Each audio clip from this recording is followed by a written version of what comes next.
Hi, and welcome to Zava's Corner. Today I am exploring something I discovered, that there is such a thing as a good deed that goes against God's will. So I was reading something else and I suddenly remembered a story from way back when that I read in the Bible, and so I looked it up and I found it in Joshua 9. To give us some context, at this point, the children of Israel have finally got into the promised land. They've got into Canaan. They are defeating enemies in front of them. Remember, God has promised them to the land of the Hittites, the Amorites, the Canaanites, the Hivites, the Jebusites. And these people live, I believe, after the Jordan River. So the children of Israel are defeating the inhabitants of the land of Canaan in front of them, and they were getting to where the Hivites live. Part of the Hivite nation, I guess, are the people of Gibeon, who were hearing what the children, just the successes of the children of Israel, and they were under Joshua at this time. They had defeated Jericho, where the wall fell down. They had defeated AI.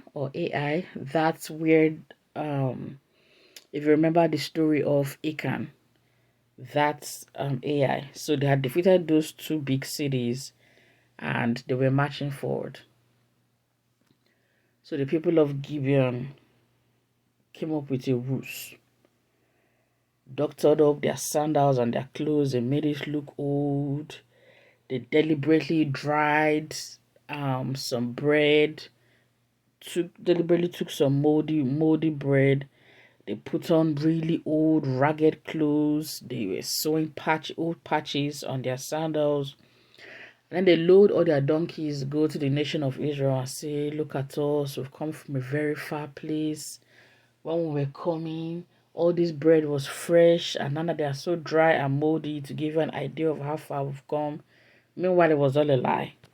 They were living right next door to where the children of Israel were at the time. The children of Israel were advancing to where the Hivites live, and the Gibeonites were Hivites.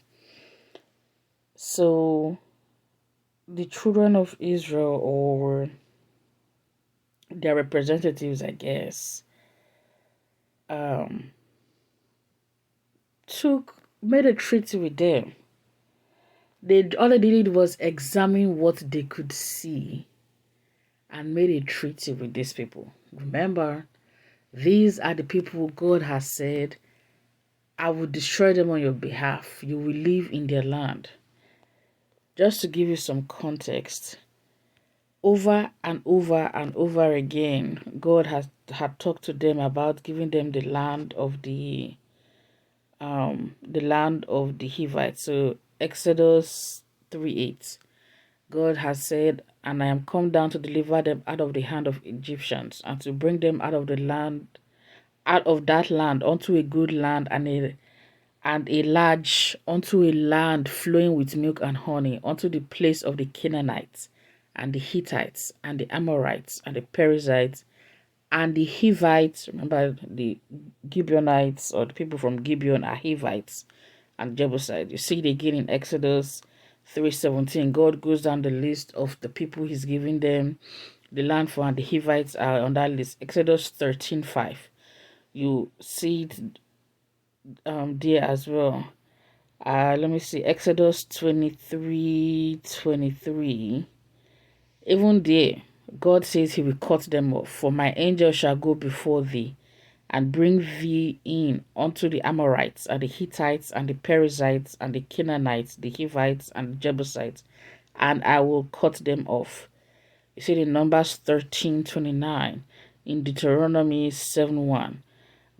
Deuteronomy 7:1, God has said he will bring them into the land, they will possess it, they will cast out the nations before them. These nations are greater and mightier than them, but God will deliver them into their hands. Deuteronomy 20:17. Joshua 3:10, and so on and so forth and so forth. And so you get my point that the Hivites, God had among the list of places God had promised the children of Israel.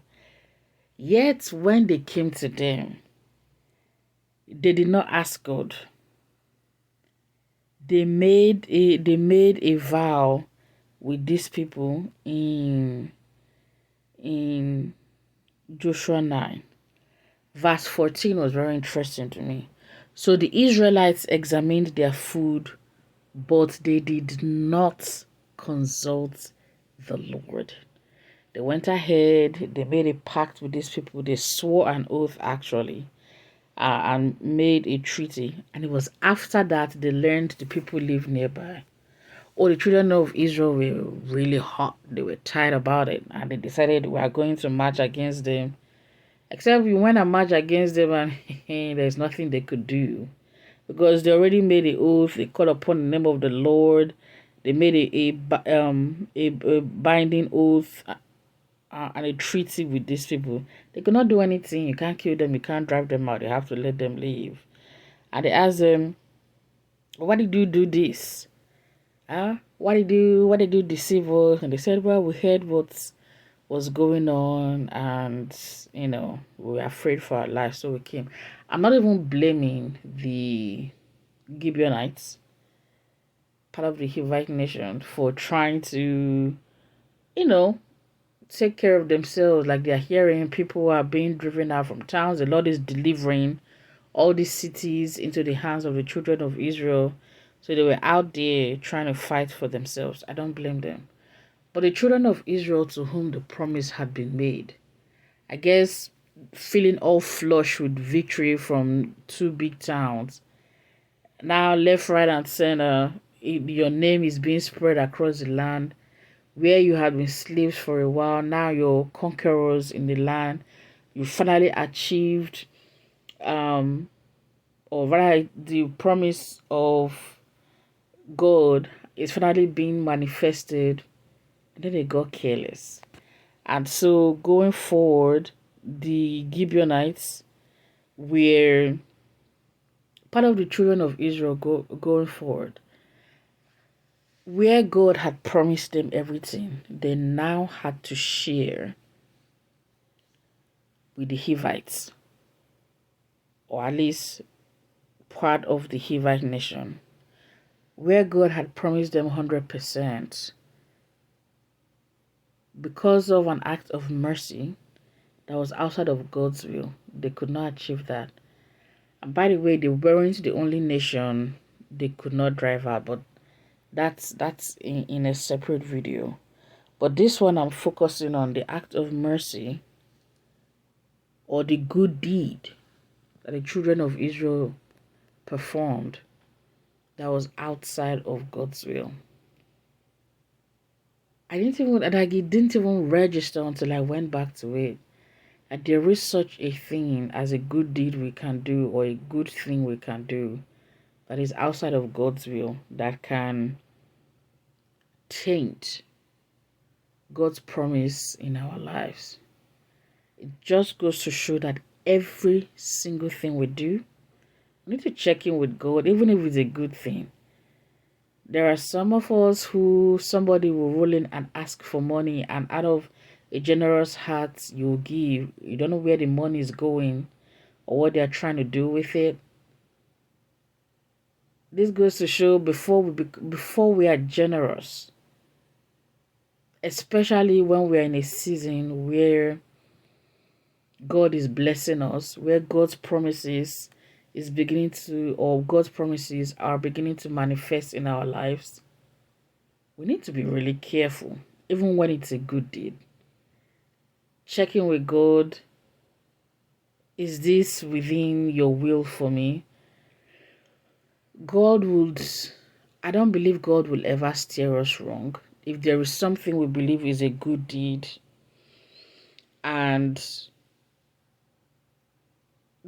God is steering us away from it, there might be something we cannot see. I can only imagine what would have happened if they had gone to God. Perhaps He would have revealed the deception of these people. Well, they didn't even bother. They examined their food and it was dry and moldy, and they looked at their clothes and it looked worn out, and they completely got deceived by what they could see. And essentially, they got moved by what they could physically see and by their emotions. I mean, it's a lesson even for me. Even when we think it's a good deed, we cannot allow our emotions to rule. In every single thing we do, we need to be moved by God's direction. If we ask God to lead us, it also has to extend to when we think we are doing a good thing, or when we think we are an act of charity. Um, an act of charity is something we are doing. I'm really marveled by this story about a good deed that is outside of God's will.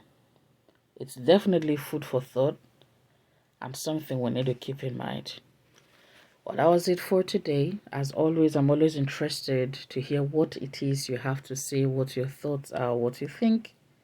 So leave a comment, and in all you do, may you be blessed.